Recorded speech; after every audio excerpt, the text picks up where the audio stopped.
Welcome back to another edition of You've Been Schooled. I'm Matt Nyman. I'm Vavae. And today we're going to be hitting a bunch of topics, so stay tuned. We'll start with MLB. Spring training just begun.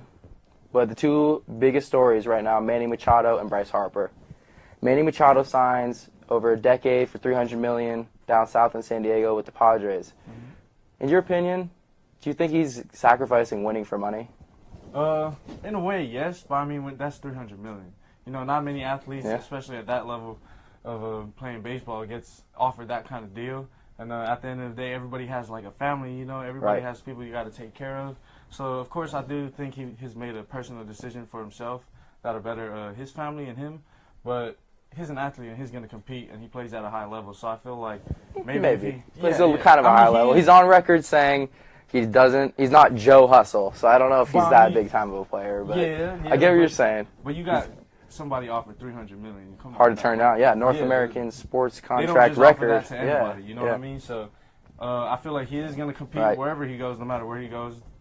It is the Padres in this situation, but then again, who knows? Maybe he might spark something. You never know. So. It's a long time, a decade, so we'll see. Yeah, we'll see. Only time will tell. Like I said, he had the record for the highest contract in sports history, only to be broken a week later with Bryce Harper. Yeah.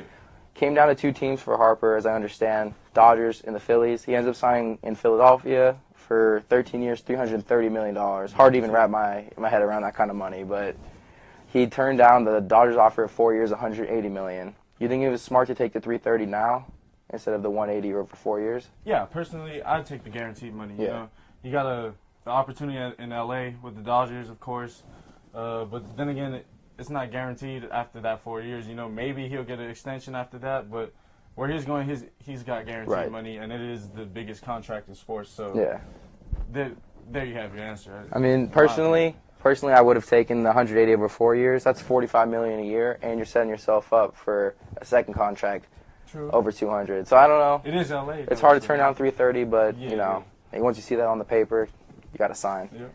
Transitioning to basketball. Big night last night. The Celtics, who've been struggling, and that's putting it mildly, have lost 4 or 5. People are saying Kyrie Irving's gone. No one wants to play for them. And this was supposed to be their year. Gordon Hayward came back. High expectations coming into the season. Very high expectations. They have not lived up to those expectations. But last night, they put it together, man. Yeah. They put a beat down on the Warriors. They were up. They won by 30 or something like that, you know, in Golden State. Do you think that'll help, you know, propel them in the regular season into the playoffs? Yes, I feel like the Celtics will be able to, you know, ride this momentum they got, stay on this wave, this positive vibe. I feel like finishing the season, they can do it strong now.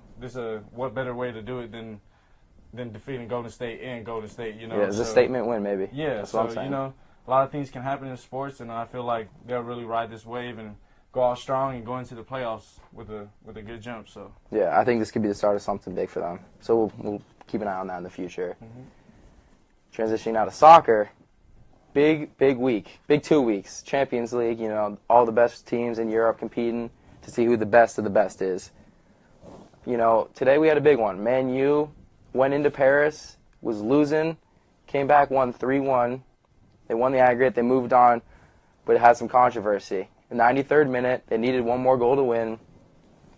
Man U player rips it from 25 yards out. You know, the PSG guy goes up, tries to block it, hits him in the arm. They didn't call it. They didn't call it at first. They went to the review, which is a new thing in soccer, and they ended up calling a penalty. They hit a PK. You know, Man U wins in the last minute, sends PSG home. Do you agree with the video review? Do you think that's something that should be acceptable in soccer? Well, in my opinion, it is hard if you're going for PSG, of course. You got the call that hasn't been made, then you make the review. But at the end of the day, I feel like in sports you should have the right call. And what better way than to review it? I mean, we got all these cameras, we got all these angles. Why not just review it? Give the people a fair call, and you know, pay respect to the sport. You know, it's all about playing fair. At the end of the day, what's a victory if it's not a fair victory? You know, so I mean, it is hard, a tough pill to swallow sometimes because. Even if you replay it, sometimes the wrong call is made in many people's opinion. But at the end of the day, I feel like a review like that should be offered. So, yeah. I'm going to be honest, I kind of disagree with you. I'm a fan of human error. You know, I like you see it with umpires in baseball, refs in soccer. they're going to make the wrong call sometimes. And just being a sports fan, I kind of like to see the wrong call. It makes it that much more fun to watch. And it's just, you never know where you're going to get it. It keeps you on your toes. It's interesting for me. Yeah, but like I said, even when you're reviewing the play, people still tend to make the wrong calls. It's seen That's true, time too. in many Yeah. other sports. Yeah, we've seen that a lot in the football. So. Human error is human error, so. Yeah, and then Ajax yesterday, not that small of a club, but compared to Real Madrid, very tiny. Very small. Real's won 3 Champions Leagues in a row. Ronaldo leaves, maybe that's playing into it, but Ajax goes in, wins 4-1 at St. Bernabeu. So they knock out the back-to-back-to-back champions. What do you think of that? Yeah, just like the story with the Celtics, you know, they can ride this momentum. Maybe it'll propel them forward. You're saying you think they can maybe take it. Hey, you know, they got a chip on their shoulder. Like yeah, you said, yeah. Compared to Real Madrid, they're a really small club, right. Organization. And, I mean, they, like I said, anything can happen in sports. That's how I look at it. And, of course, no one really would have thought a team like Ajax would have came out and beat Real Madrid. Yeah, Not to mention 4-1. Yeah. That's a statement win right there, if you ask me in right. soccer. So, I mean, I feel like they'll really ride this thing they got going. And, who knows? Maybe they might be the new reigning champions after this. So. That's really optimistic. I applaud you for that. I'll tell you right now, though, not gonna happen. Barcelona. Yeah, I'm a big fan Barcelona's of winning that. I'm nah. You feel me? Barcelona, Lionel Messi, they're taking it, guaranteed. You know, they got next week. They're playing their match, so it should be interesting. We'll keep an eye on that. The thing about the Champions League, man, 6-month tournament. Mm-hmm. So we got a while to see. It's a long ways to go. So. We'll keep an eye on that. You got Ajax, I got Barcelona. You know, I'm riding with the favorites. So now to tennis. Indian Wells tournament is going down south in right around San Diego, I think is where it's at. All the best players in the world are playing. You got Nadal, Djokovic, Federer. They're all coming. Nadal struggled of late, though. I'm not going to lie. He lost in the Australian Open final. Yeah. And I think it was December. Now he's kind of hit a setback. He lost, I think, in the final 16 Mexican Open. What do you expect from him for this tournament? I expect him to come into this tournament with a chip on his shoulder. You know, I mean, at the end of the day, it's Nadal. I'm not saying the name itself in this game is going to give him a victory, but I feel like after how he's been playing recently, he's kind of been, you know, correcting his mistakes, working on it, perfecting his craft.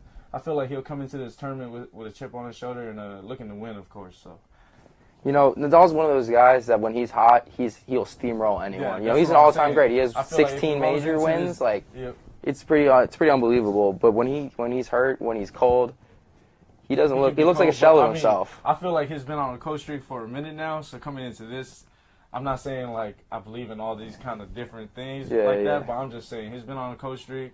I feel like he has a chip coming into this tournament, and we'll see how it goes, though. So. You think he's going to win the whole thing? I think. That's your man? Yeah, Nadal, baby. I'm torn, man. I got to go with my man Djokovic. He's hot. He was number 14 ranked in the last year, then all of a sudden he wins the Australian Open. He goes into the Mexican Open, plays well. He's steamrolling everyone. He's an absolute.